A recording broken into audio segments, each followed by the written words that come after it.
Clorinda Mato de Turner, Grimanesa Martina Mato Usandívaras, mejor conocida como Clorinda Mato de Turner, nació en 1852 en Pauyo, provincia de Calca, Cusco. Creció alternando estadías entre la ciudad de Cusco y la hacienda familiar de Pauyo Chico en la provincia de Calca.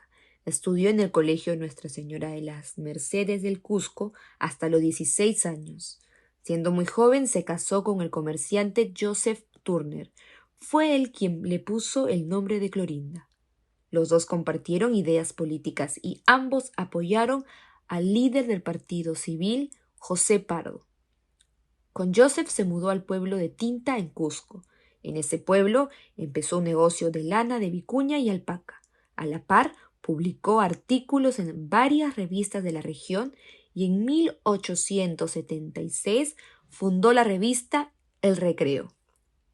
Luego, en 1879, hizo un viaje a Lima, tiempo en que sus artículos ya eran conocidos. Empezó a asistir a las famosas veladas de Juana Manuela Gorriti. Estas tuvieron lugar en el hogar de Gorriti, donde discutían temas políticos y de literatura en un espacio doméstico.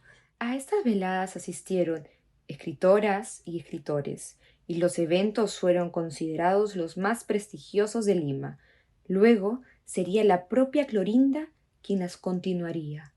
En aquel tiempo publicaba con el seudónimo de Carlota Dimón, un anagrama de su nombre verdadero. Durante la guerra con Chile, Clorinda Mato de Turner seguía viviendo en Tinta, pero en 1881, cuando su esposo murió, tuvo que administrar los bienes del matrimonio y las deudas que tenían. Clorinda se quedó viuda muy joven, ni siquiera había llegado a cumplir 30 años. A pesar de eso, se mantuvo ocupada con su negocio y su escritura, algo que no era común para las mujeres en su tiempo. Tenía grandes problemas económicos, pero tiempo después, gracias a la buena producción de su molino, empezó a exportar trigo a Bolivia, aprovechando así una nueva oportunidad económica. Al final de 1883 se mudó a Arequipa y se hizo cargo de la jefatura de redacción del diario La Bolsa, uno de los más importantes de la ciudad. Unos años después, en 1886, se estableció en Lima, donde entró a las grandes instituciones culturales como el Círculo Literario y el Ateneo de Lima. 2 años después, la Unión Iberoamericana de Madrid la nombró socia honoraria. Se convirtió en una figura importante de la vida cultural de la posguerra con Chile. En 1889 ocurrirían 2 acontecimientos importantes en su trayectoria. Publicaría la novela Ave sin nido y tomaría la dirección de la revista limeña El Perú Ilustrado, la más importante de la época. A partir de ello, logró crear una red de escritores nacionales e internacionales. En 1890, la revista publicó un cuento controversial sin la autorización de Clorinda. El cuento fue escrito por el brasileño Enrique Maximiano Coelho Neto y hablaba sobre la vida de Jesucristo y María Magdalena. Fue considerado sacrilegio, razón por la cual Clorinda fue excomulgada. La publicación causó la furia de la Iglesia. El arzobispo de Lima prohibió que se leyera la revista y amenazó con excomulgar a quienes la compraran. A pesar de que Clorinda no había autorizado la publicación, fue culpada por la Iglesia. Se convirtió en un blanco de críticas de la institución eclesiástica, luego de que se publicara su libro controversial Ave sin nido en 1889. Felizmente, Clorinda y la revista tenían muchos defensores. Pedro Bacigalupi, el dueño, prometió vigilar estrictamente el material. Con el tiempo, la prohibición que el arzobispo había impuesto terminó. 4 días después, Clorinda renunció a su trabajo en el Perú Ilustrado después de haber estado 2 años en el cargo, debido a que se sentía presionada por la Iglesia. Aunque tenía detractores en el Perú y en el extranjero había gente que la apoyaba, hasta el presidente Cáceres le ofreció su apoyo a la escritora. Pese a todo, El alejamiento de la revista no la alejó del periodismo ni las letras. En 1891, Clorinda publicó su segunda novela indigenista, Índole. Su nombre ya era conocido internacionalmente y fue convocada a Buenos Aires para dictar conferencias. Su tiempo en Argentina no fue menos interesante que su vida en el Perú. En 1895 ofreció una ponencia llamada Las obreras del pensamiento en América Latina. Luego empezó a dirigir El Búcaro Americano, una exitosa revista argentina. Su éxito motivó que le inviten a varios países europeos, como España y Suiza, y así comenzó un tour por Europa en 1908. Aunque ya estaba bastante enferma, escribió un libro llamado Viajes de Recreo, basado en su viaje. El último tiempo de su vida padeció pulmonía.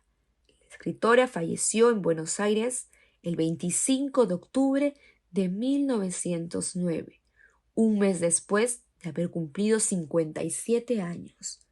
Antes de fallecer, escribió una carta a su amiga íntima, en la que pedía que no la olviden. Su cuerpo fue llevado al Perú y enterrado en el cementerio Presbítero Maestro en Lima.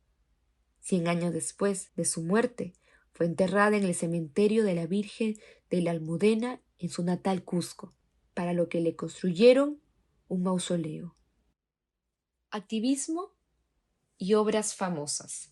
Clorinda era una mujer adelantada a su tiempo y una pionera en el periodismo. Se destacó de muchas maneras, no solamente por su política, sino también por ser una mujer quechohablante que dirigía periódicos conocidos. Toda su vida luchó a favor de las poblaciones indígenas y en contra del racismo, especialmente movilizada por las consecuencias que tenía la discriminación en las mujeres indígenas. En 1892, el poeta Pedro Paz Soldán y Unanue publicó una carta ofensiva contra Clorinda en un popular semanario de la época llamado El Chispazo, bajo el seudónimo de Juan de Arona. Querida Tea Clorinda, hace tiempo que escondido me encuentro aquí en esta hacienda pidiendo a Dios que se venda la obra de Ave sin nido. Con el olor que despides, que es olor a vinagrillo, harás correr a 100 cides. Yo lo que quiero es tu arca, no tu pasquín de los Andes. Y con esto se despide. Y dirá más si es preciso, so vieja, sin nido ave. En la carta, Arona finge ser el sobrino que le escribe en una columna ficticia. Cuando dice querida Tea Clorinda, en vez de decir querida tía Clorinda. Su intención es burlarse del acento cusqueño que ella tenía. Continúa diciendo que huele a vinagrillo, lo cual era un ataque al hecho de que no tenía hijos. Un ataque que posiblemente fue muy duro en una época en la cual el rol materno era considerado muy importante para las mujeres. Detallamos algunas de sus obras más famosas. Tradiciones cusqueñas en 1884. Aves sin nido en 1889. Índole en 1891. Herencia en 1895. Bocetos a lápiz de americanos célebres en 1889. Ima Suma, drama en 3 actos y prosa. En 1892. Leyendas y recortes en 1893. Boreales y miniaturas y porcelanas en 1902 y 4 conferencias sobre América del Sur en 1909. Las 3 últimas fueron escritas y publicadas en Buenos Aires, Argentina. Aves sin nido. Su obra tal vez más famosa, Aves sin nido, fue publicada en 1889, mientras la autora vivía en Lima. La novela es considerada la primera obra indigenista de América Latina y define los términos sobre los cuales la narrativa indigenista evolucionaría. En aquella obra, Clorinda enuncia la corrupción del clero y los abusos contra las mujeres indígenas. La Iglesia respondió a las críticas excomulgándola. Clorinda recibió múltiples ataques, quemaron su efigie y cientos de ejemplares de su libro.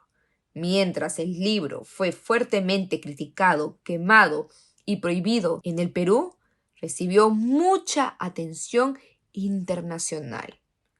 Fue traducido al inglés y en Buenos Aires fue publicado por la editorial Losada. En la presentación de la edición de 1973 del libro está escrito lo siguiente. Ave sin nido significa un paso audaz en la denuncia de una situación vergonzante e inhumana, la explotación a que era sometido el indio por el blanco representante de la civilización, la cultura, la fe romana, los valores de la democracia y la libertad, valores nunca cumplidos por el cesarismo y la anarquía republicana, preocupados por la rapiña, la usura, el robo y la búsqueda de un bienestar egoísta. El drama de la novela se sitúa en un pueblo ficticio, Quillac. El pueblo se encuentra en los Andes y puede parecer el lugar donde Clorinda misma creció. La novela es romántica y se trata de un amor imposible entre los personajes, la chica indígena Margarita y el chico blanco Manuel. En la novela, la población indígena del pueblo sufre la explotación y los cobros injustos del cura Pascual, el gobernador Sebastián Pancorbo y los vecinos blancos. El libro empieza con el rapto de la hija pequeña del personaje Juan Yupanqui, como castigo por no haber pagado los impuestos. Otros personajes, el minero don Fernando Marín y su esposa Lucía, salvan a la niña. El libro tiene muchos personajes y toca varios temas como el abuso del poder, explotación, amor y pobreza. El motivo principal es mostrar la lucha constante de los pueblos indígenas contra el abuso de los poderosos de la sociedad. De esta manera, la novela de una relación romántica también tiene un efecto moralizador. La equitativa. En 1892, cuando aún vivía en Lima, Clorinda formó una imprenta con su hermano David, llamada La Equitativa, en donde solo las mujeres podían trabajar y publicar artículos. La imprenta mostró su apoyo a las ideas políticas de Andrés Avelino Cáceres en el bisemanario Los Andes. La relación que tuvo Clorinda con Cáceres fue estrecha e íntima. Compartían un profundo amor por la cultura andina. En 1895, Nicolás de Piérola ingresó a la ciudad y sacó a Cáceres del gobierno. En el tumulto, destruyeron la imprenta de Clorinda, tomaron a su hermano David como rehén y Clorinda se vio forzada a huir a Argentina. Finalmente, en 1909, Clorinda falleció de pulmonía en una clínica de Buenos Aires.